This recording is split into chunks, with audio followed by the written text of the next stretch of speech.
Hello, Governor. Hey, what's going on with you, man? What's going on, man? Hey, man, I'm over here chilling, feet kicked up. Excited to have this little conversation. Outstanding. Man, it's good to be back.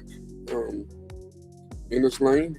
We're gonna have us a nice little convo tonight about something that's near and dear to my heart anyway. Okay. Superhero movies. Oh yeah.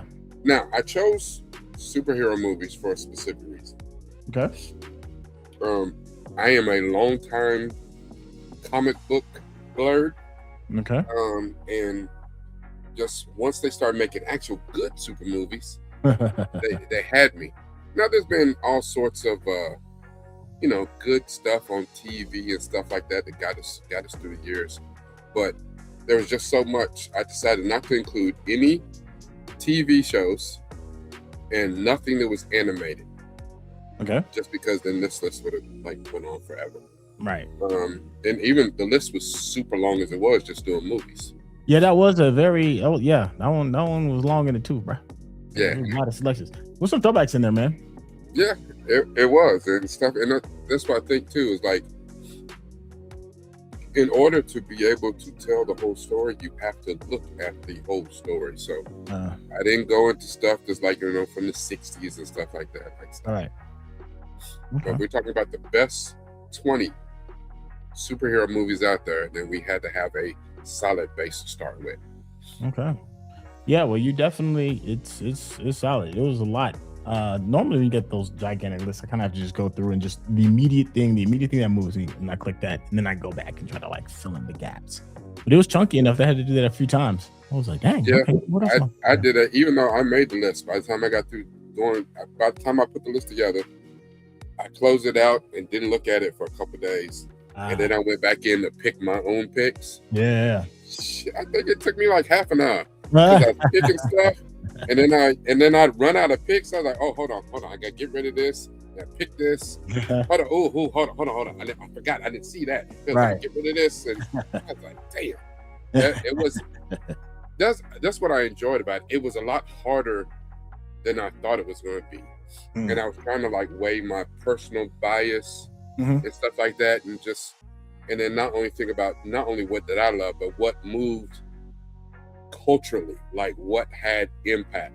So, yeah, impact is always one of those words we throw around here a lot, but I do think it's important because sometimes I think a lot of times people will see stuff now and be like, I don't understand why people gas this up. And it's like, well, you weren't there when it came out. You weren't there. And it's hard for people to understand too, especially just going back a few weeks or so into. Can you believe going into last year? Can you believe we're already in a whole new year? I know. Me and you did a reaction to A Christmas Story. Yep. And I had never seen it before. You had seen it, and it held a special place in your heart where you saw it as young. And I saw it at this age that I am currently. And when I watched it, I was like, okay, so that happened. And I get why it holds nostalgia to people who saw it when it originally came out. For me, it was one of those movies that didn't hold up. And I think that's going to be interesting as we going through this list. Are there movies that came out back in the day that maybe hold a certain amount of nostalgia to us, but don't really hold up? Are the characters deep enough? Is the story strong enough? The technology is definitely changed dramatically over the years, even to the point where there's too much reliance on the technology and not enough story. I can see that. Yeah, I agree with you on that. And superhero movies and sci-fi movies are a perfect example of how the technology could have given it more oomph than it really should have. For instance, Spawn. When Spawn first came out, people were losing their mind. It was like, my God, did you see that? The way the cape moves and this, that, and the third. And even though the story itself might not have been the world's greatest.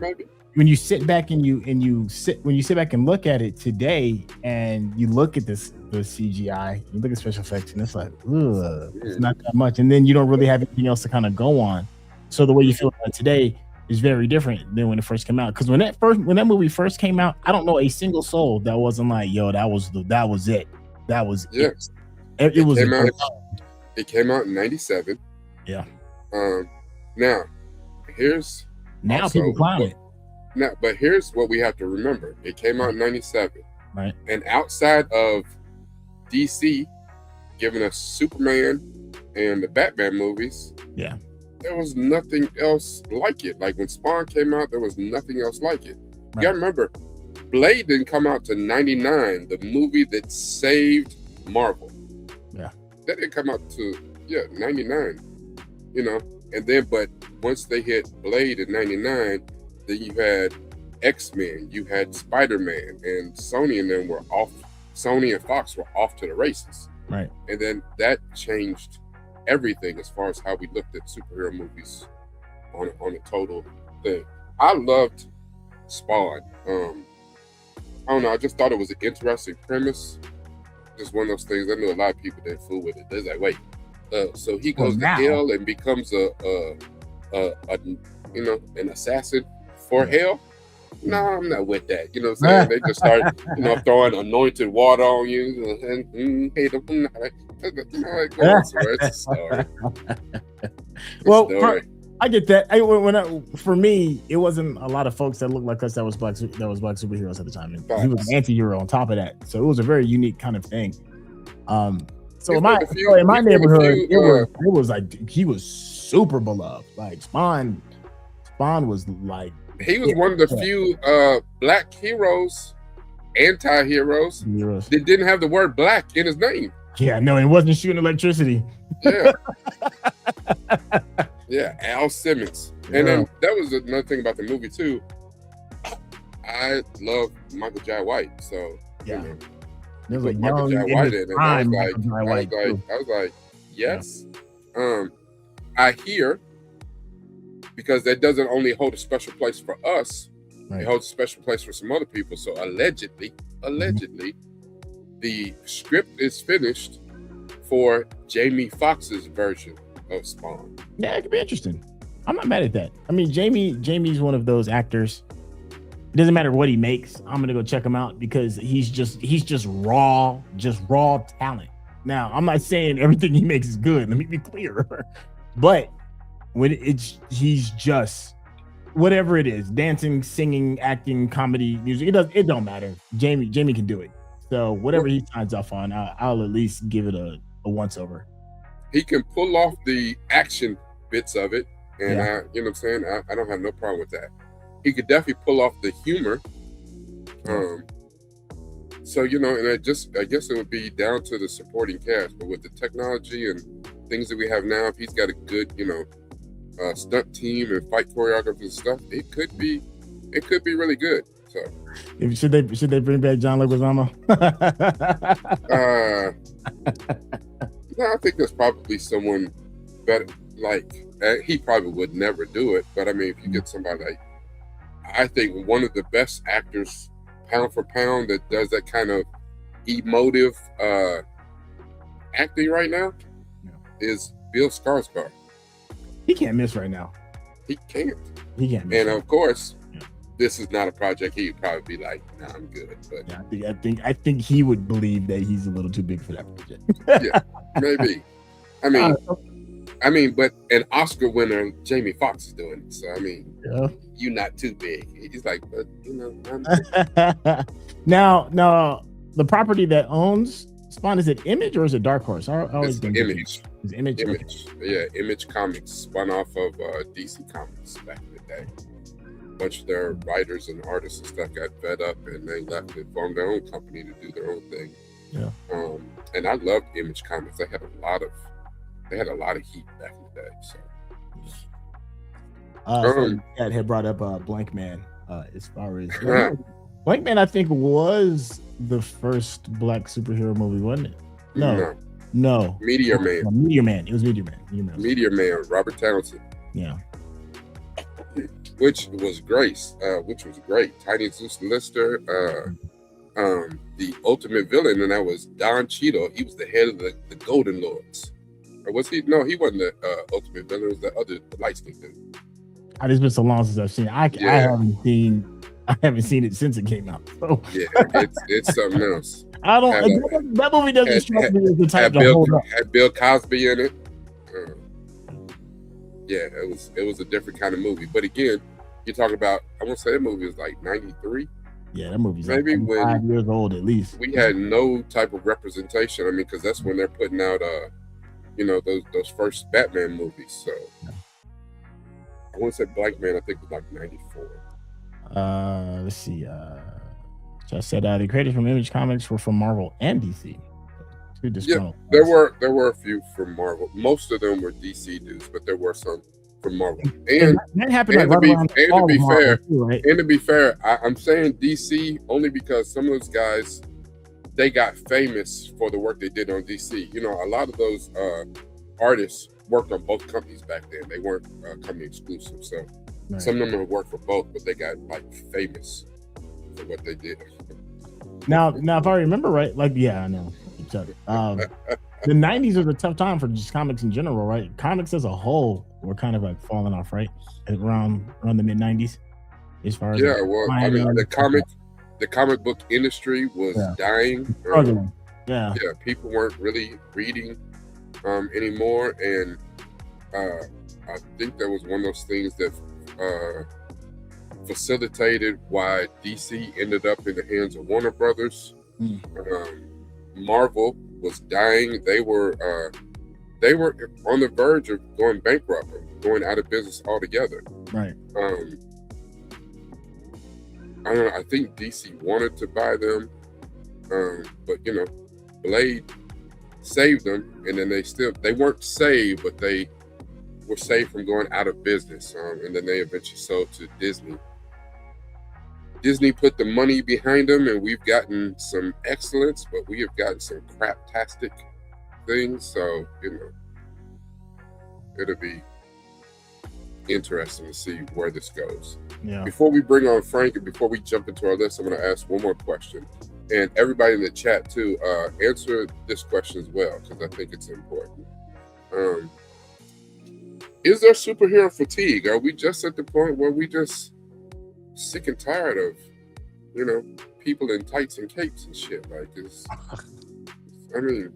Because kind of like, while I love my space wizards and laser swords and Star Wars, Andor became one of the best properties to ever come from Star Wars, and there were no Jedis, no Sith, no lightsabers, none of that shit. Mm-hmm. It was just a space operatic heist, kind of tale. Are we fed up with superhero movies? Because every movie had, it's kind of cyclic. There was a time for zombies, they was hot. There was a time for vampires, they was hot. Like, right.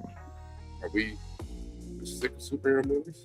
I don't think people are sick of superhero movies. I think people are just sick of the stories that are being told through the superhero narrative.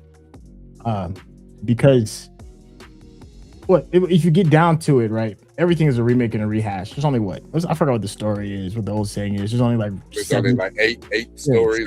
Seven real stories that can be told, and everything is kind of being remade. So if you look at it through the eyes of that means you're just not telling the story correctly. Everything is a variation of one of those stories. Exactly. So I don't know if it's the superhero fatigue, but the storytelling that's going around it is, I think, people are getting tired of it. Because soap operas, which to me is some of the same song being told over and over again, still exist and have been existing for like 70 years.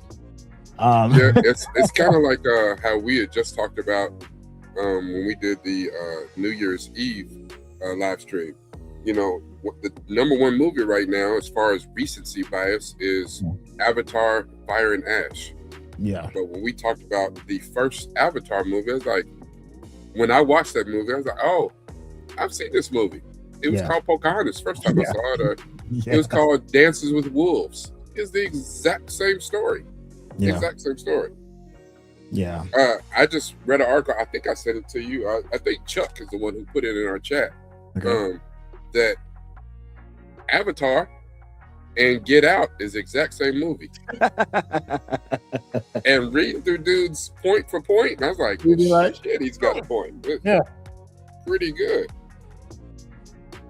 Yeah. But I mean, we're seeing examples of the superhero narrative being changed and redirected. I think we saw a big pivot when The Boys series first started. Mm-hmm. We saw a different way of telling the superhero tale. We saw it with Invincible. There's people that have done some interesting things like Brightburn. He's done some interesting things with storytelling. Chronicle has done some interesting things with storytelling. Mm-hmm. I think what people are tired of is the big two and their storytelling. And the big two, I mean, is DC and Marvel. Because their why behind their storytelling is different than independent films or independent projects. Their why is monetarily based, whereas other people that may be telling these stories, their why behind telling this story is probably a little bit more for the love of the game. And you can feel it. You know, you can feel the often different types of stories being told. Well, that's because even though we say DC versus Marvel, Marvel versus DC, that's not just it. It's Disney's Marvel, right, versus Warner Brothers, DC. Right. And you have these corporations that now run things, and it almost seems like a lot of the storytelling is being taken out of the hands of the creatives. Right. And it's, the stories are being dictated by the accounting department, and it's just, you have 70, 80 years of story continuity canon that you could pull from and tell some amazing stories. Yeah. And like, no. We're not gonna use that. We're gonna use that for a basis, but then we're gonna change everything about it and tell some other bullshit. Yeah. I think their defeat is because they're going for the money, is that they tried to tell a story for everyone. Mm-hmm. And I think the minute you try to appease everyone, you don't appease anyone. And everything is really watered down and just lacks teeth. It lacks something.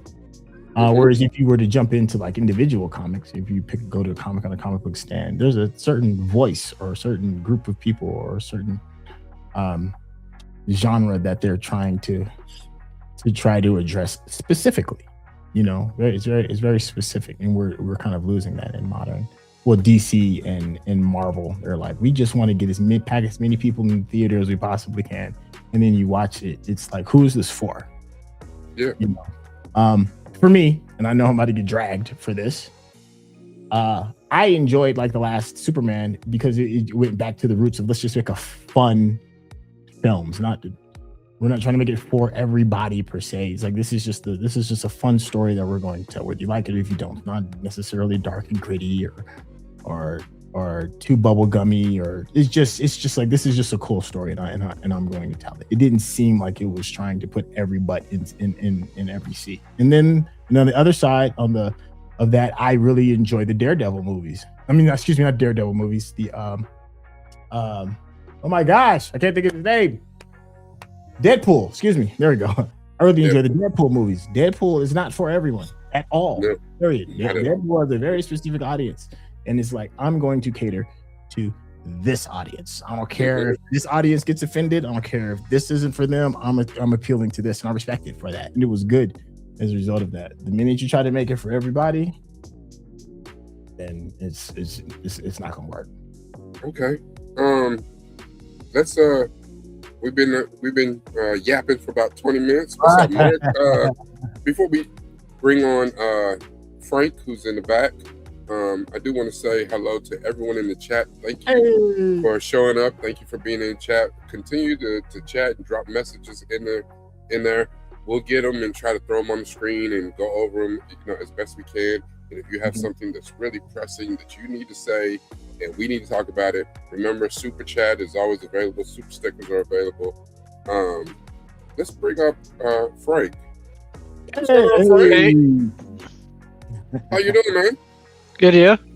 All right. So, do you think that, because I saw you had a great comment, and I know that Centel put it on the screen for a little bit. Is there such thing as superhero fatigue, or? I think it's fatigue can exist for some people, but I think more people than not are more confused with the they're confusing fatigue with like a lack of interest, where it's like it's hard to differentiate, but it's not that they're tired of the superhero genre. They're tired of the same motions being told, like not even the story itself, but the motion of the story. It feels formulaic as hell, and for people that still love it and can't get tired of it, fatigue doesn't exist. What you know is you can't please everyone. Yeah, of course not. We saw that here to great aplomb with the finale of the series Stranger Things. So, and I've heard and I've read on Beyonce's internet that people absolutely cannot stand season 5. They said, certain you point can't please the bigots, that's for sure. Yeah, and I just and it's one of those things is like, of the many things that Centel and I have done a reaction to, I was like, you get in a certain way, you miss some good stuff. Kind of like, we were talking about how we were coming to the close of the Jodie Whittaker era in Doctor Who.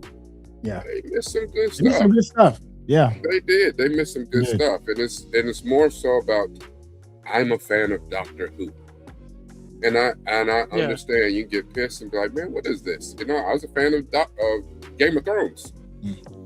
Game of Thrones was good until it wasn't. I was like, what shit? But I finished it out, and luckily it didn't go several seasons of being god awful. I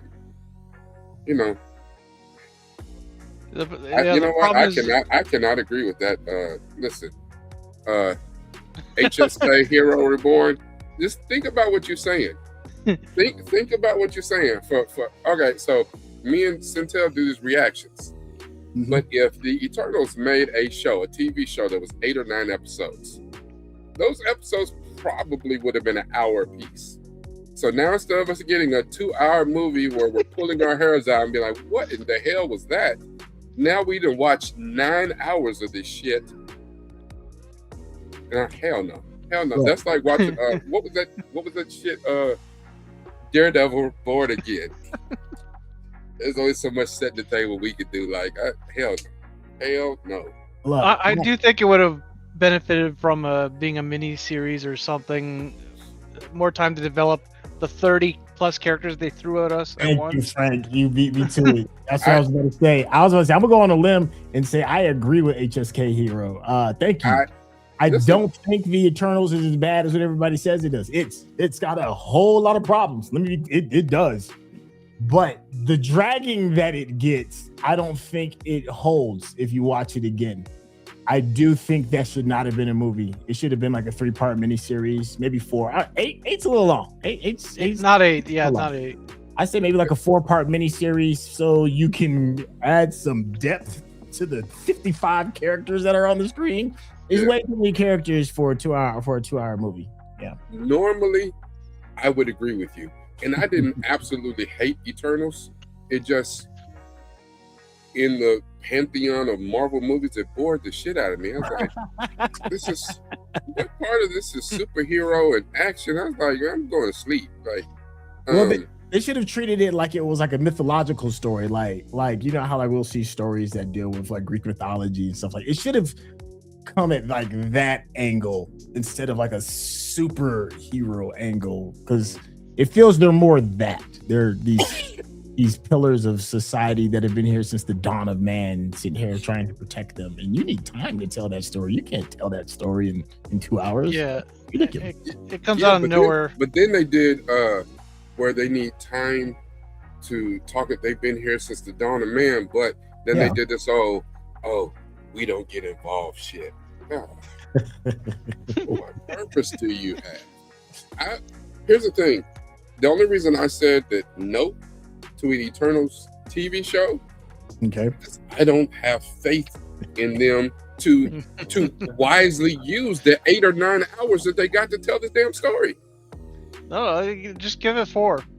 Yeah, if you give me 8 or 9 episodes, I don't have faith in them to make productive use of that time. I think they would just drag out mid for 8 or 9 hours, and Well, here's the thing. Like, you know, they pulled out like Chloe Zhao, and no disrespect to her, I think she's a good director. I do, but I don't know if she's a good director for this medium. She's never directed action. Right, I don't know if she's a good director of this medium. However, you also can't hire directors and you got them because of you like this work that they did and you like whatever they did, and then when they get there, then you tie their hands. Well, like, yeah. I mean, she's a very character-driven director. Yeah. Yeah, she should have had a second unit. She should have had an AD or something who, you know what I'm saying, would specialize in action or something. That's a staffing. That's a whole different thing. Well, yeah. But you gotta let them cook. You gotta let it cook. You hired them for a reason. You can't hire them and then be like, okay, everything we loved you for, yeah, we don't want you to do none of that shit. You know, and some directors have enough integrity. They'll be like, you know what, screw y'all. Edgar Wright walked away, take my damn name off that Ant-Man shit. I'm doing my movie, what you hired me for, and y'all are coming in, changing script, changing this, changing that. Nope, I don't want no parts of it. You're not going to put that out there on me. But I'll give Marvel credit for this. With them hiring Joey. Like they tried to take a big swing and tried to give the typical superhero genre a different lane. And by hiring her, you do that. It's not just let's come save the day and be done with it. This was a character-driven, you know, emotionally driven movie when it comes to Eternals. They tried it again earlier. They did the same thing with Ang Lee and Hulk. You know, another movie that was maligned and hated, and people were ready to drag it through the dirt. But if you watch Hulk again now, it kind of holds up. I mean, the ending is trash. The ending is awful. And the villain and the ending is awful.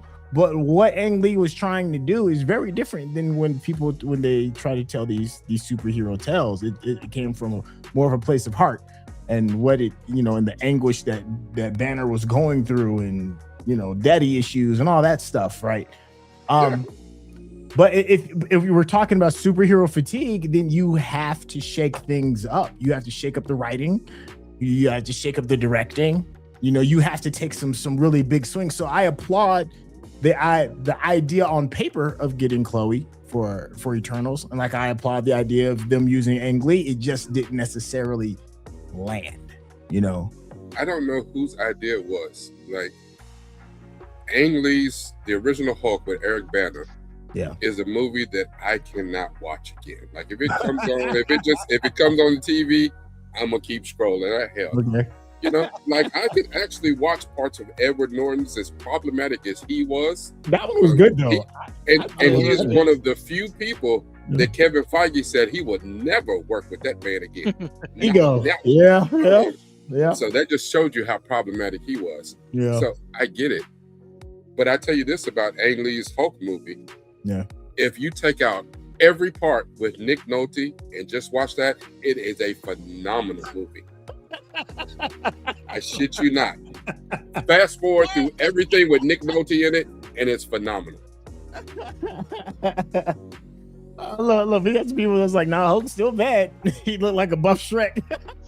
And, you know, in that first movie too, that's the largest he was. Well, it's the most accurate depiction of Hulk that I could think of, with him getting larger with his anger, him actually, you know, jumping and leaping from place to place accurately. Like they did some really cool things with it. Like, and then also, like, you know, Ang Lee's painting panel to panel in the actual movie was pretty cool too. So it always felt comfortable. Like I think it's like from the artistry side of it, it's really well done. It's just that ending is just. But it had enough bad in it for we were like, ooh, this man.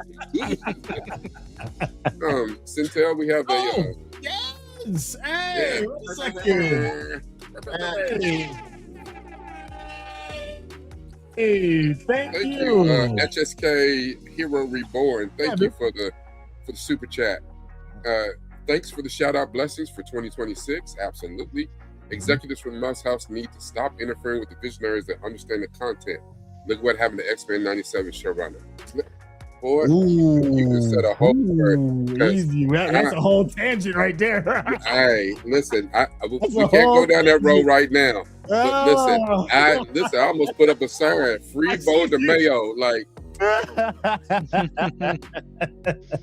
You know, and the thing is, I don't know the full story of Bo DeMayo, but I have my ideas of what kind of went down. Yeah, I don't know the full story. Right. I don't know the full story. And the only person who may be close to even knowing the full story is our resident expert on all things like this is Chuck. Yeah.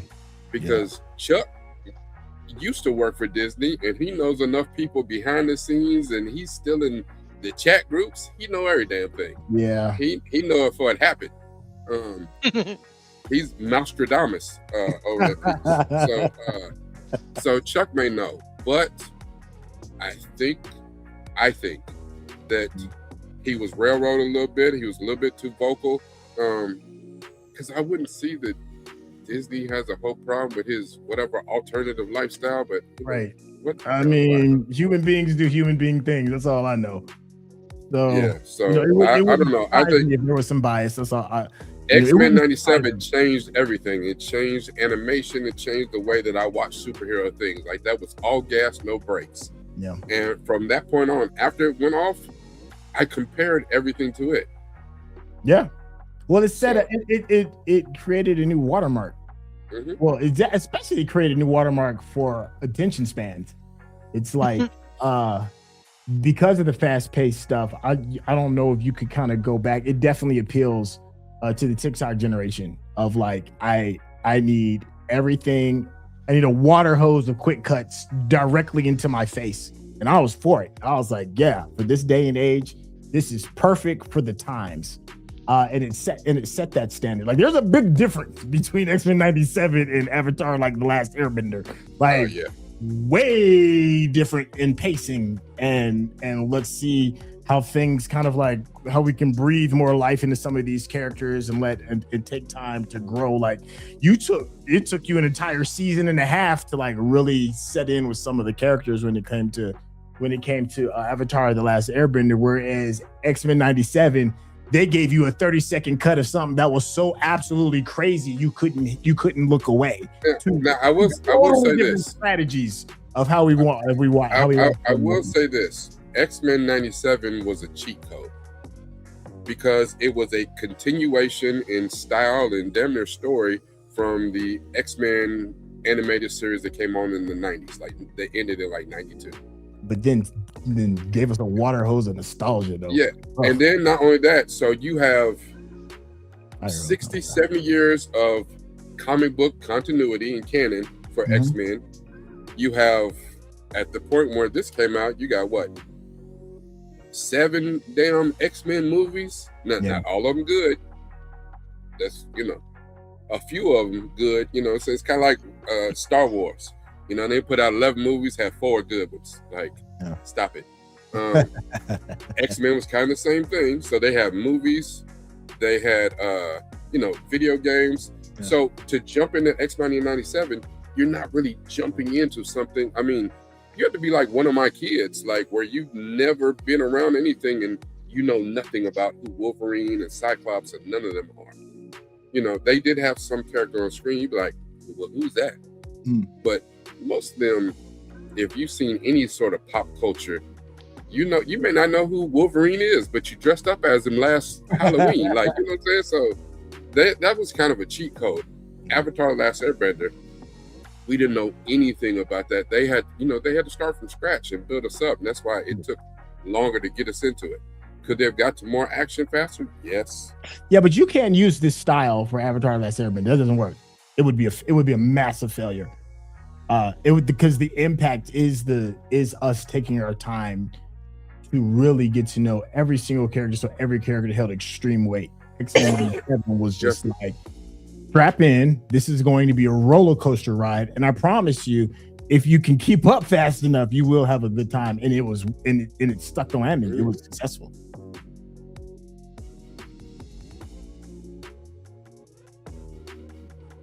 Yes, the first of the Christopher Nolan movies. Actually, I did not care for that movie at all. Really? When it first came out? I didn't like it the first watch, but the second one, it was alright. It's alright. You don't like Batman, that's why. Because I love Batman. He's my favorite. The very first Batman and Batman Returns, it was a heap of dog ass that followed it, like a heap of it. and so you mean to tell me? Wait. Now, just think about which one we're talking. You were like, nah, not me. No, hold on. Now we're talking about the first one in the trilogy from Christopher Nolan. Yes. So Batman Begins, you had a younger Christian Bale learning to become Batman. And I think one of the things that pissed me off the most about it is casting, maybe. I just thought the story was weak and the casting. Liam Neeson is Ra's al Ghul. Get the hell out of here. I mean, I know that he has a particular set of skills, but you can kiss my ass with that. Like the first dude who was supposed to be was I know it's not Ken Watanabe. I want to say Chow Yun-Fat, but it's not him. The first dude who was Ra's al Ghul, who was training, Bruce in the mountains. Yeah. I was like, that's Ra's al Ghul. And then you come to find out he's not Ra's, and it's really Liam Neeson. I was like, what? Look at this Scottish dude. Now what is happening right now? Like, I thought that movie was weak as shit. I don't know. I didn't like Batman Begins. I love The Dark Knight. I love The Dark Knight. And you know how I feel about Batman. You know how I feel about Batman. I love The Dark Knight, but I just...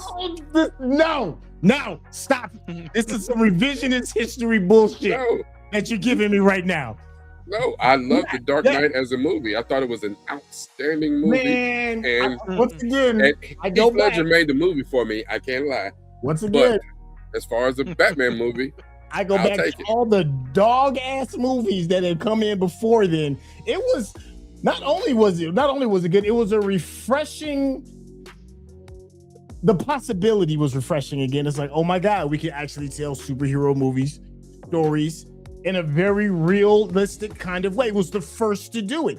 Like, it was Batman. It was like the first Spider-Man 2. Okay, those are good. Knock those out the park. Blah blah blah. And then there was a festering dung heap of just awful on top of more awful on top of more awful. And then Christopher Nolan's first take came in. I know, because I remember when that joint came out and everybody was like, we had never seen a serious take on a superhero movie on that level ever. And then he followed up with The Dark Knight. Oh, no, I'm not going to sit here and listen to you slander Batman Begins on some revisionist bullshit. No. Oh, you're going to listen to it, buddy. No. You're going to sit there. You're going to listen to this shit. No. All right. Oh, man, like Batman Begins came out in 2005. All right. So you're right. We had Blade. Now, if you're talking about dark, and Blade was rated R, and I was like, wait a minute, a rated R superhero movie? Because I knew Blade from the comics. So I was like, wait a minute, he's cussing and motherfuckers ice skate uphill and shit. I was like, I love this shit. And then you're right. So we got the first Spider-Man movie with Tobey Maguire. We got the first X-Men movie, and I was like, as far as talking about the possibilities of what they could do with comic book movies, them three, I was sold. Batman Begins, you're right. It's like, okay, DC, your turn. I respected it because I was like, okay, we damn near back to, shit. They hadn't told a good Batman movie since damn near the first. Since Batman Returns. Maybe the second one. Yeah, the first ones. It was early 90s. So, yeah. Okay. But I just think, I didn't really like it. I didn't. I just like. How do you feel? I thought it was good, but not like top 20, top 30 worthy or anything like that. Yeah. Oh.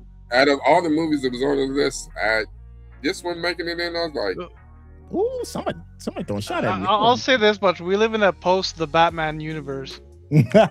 See, yeah, that's what I'm saying. Like we're like we've got revisionist history right now. So what's happening? I didn't like it when I first watched it though. Come on. Hey, I'm like, come from my neck. Look at this. Sincella's whitewashing Blade out of existence for the Nolan brothers. Now, y'all know how I feel about Wesley. Y'all know how I feel, right? It's only a couple of people that's untouchables.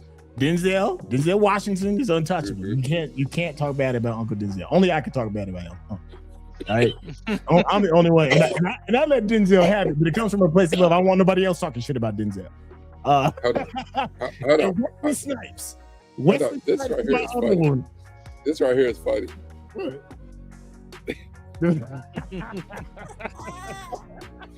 That's right. The Batman movies before Batman had nipples on it. He just out here. He's just like, am I ovulating? Like, what the hell? Yeah, I grew up with the Nintendo generation. I love cheesy crap like the awful late '90s Batman movies.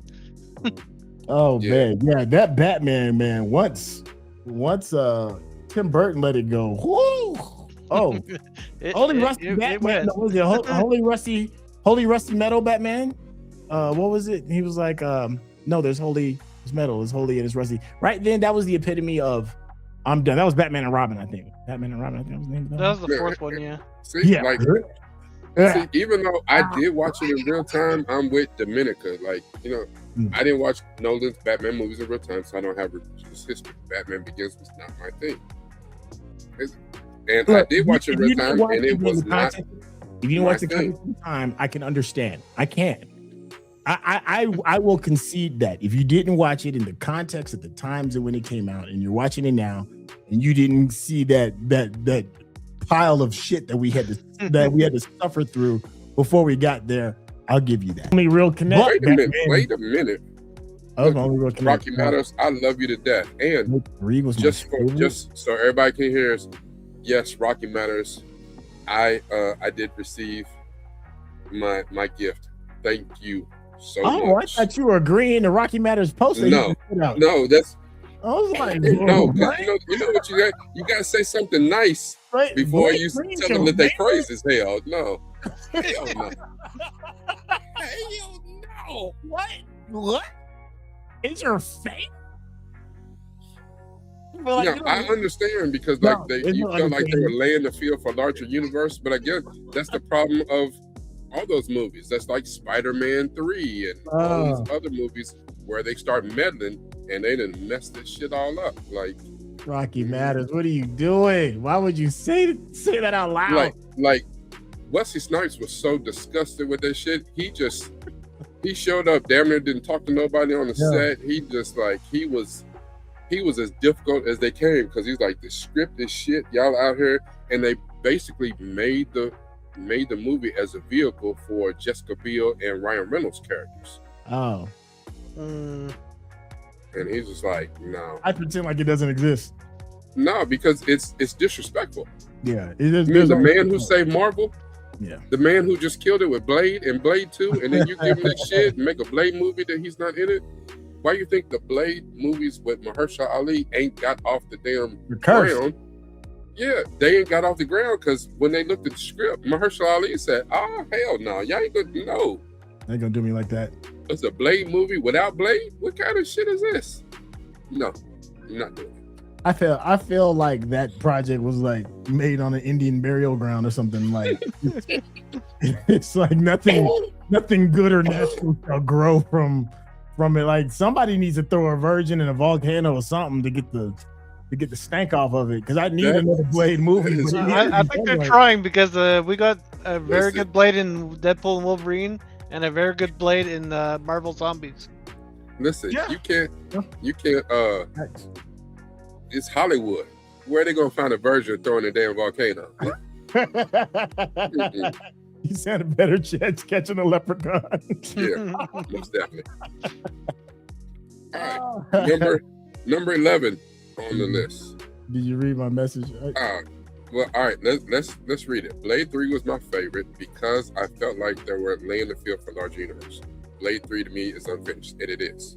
And yes, if you're talking about on the gift to me, Rocky Matters, yes, I did read the message. Thank you so much. Hold on. Clamato with another random hot take. I don't know what to do with you. How about don't do more blades because we already had 2 fantastic ones? What? What? Oh, what is that? I see the grit. Is it true grit? Well, yeah, it's just the definition now for grit. You know, possessing indomitable spirit, having a drive for achievement regardless of upbringing or situation. Nice. Earning success in the trenches through hard work. And Rocky Matter's message to me was, who needs grits when you have grit? Yeah. Yes. And I was like, they get me. Look, hold on, Rocky Matters. Just when I think you couldn't get any dumber. Wow. You can totally redeem yourself. Yeah. Yes. Now if I could just figure out Clamato. I don't know what to do with you, man. You doing all right. Number 11 on the list. We already got 2 fantastic words. No more needs to be mad. Let me take this off. I can't even post it anymore. Number 11 on the list. What's up? The Batman. Oh, nice. Batman's back. The Robert Pattinson version. The Batman. But it's higher than the original Batman? I like it more than the original. I mean, I like I the don't Batman. think I like it more than the original. I don't think I can I say like that. it. I did like it. It But I being felt like I was one of the few people that didn't like it. Most people did not like it. what, the Batman? They did. I can see why. Most people that I was around, Huh. you know, I'm not talking about y'all, but most people that I knew, they was like, yeah, I ain't like that shit. For one, it was long. That movie was damn near 3 hours. It was long as shit. But I liked it. I liked Zoe Kravitz as Catwoman, of course. I like the feel of the universe. Yeah, I did like the feel of the universe. It's all. I loved. It wasn't Hush, but the Riddler actually felt dangerous for the first time. Yeah, that was the first time I felt the Riddler was actually a threat. Yeah, the Riddler felt dangerous, and again, Colin Farrell's portrayal. He didn't have much film time, but his portrayal of the Penguin was fantastic. Man, it spawned an entire legendary spin-off. Now here's a hot take that I fully agree with. I preferred the Penguin series to the Batman. The Penguin series. I do too. I do too. Penguin series was dope. I do too. Yeah. Y'all got any final words? Because we've been on here yapping for 17 hours. So. Like this. Give me a Stevie Wonder on right now. Hey, thank y'all for coming out. Good looking at archive with the list. That's dope. And I'm done. Yeah. Frank, any last words, sir? No, I think I think we covered more or less what I had to say. I had a lot of fun with this, and I'm looking forward to the next one. Yeah. The Ninja Turtles. I didn't consider them. First.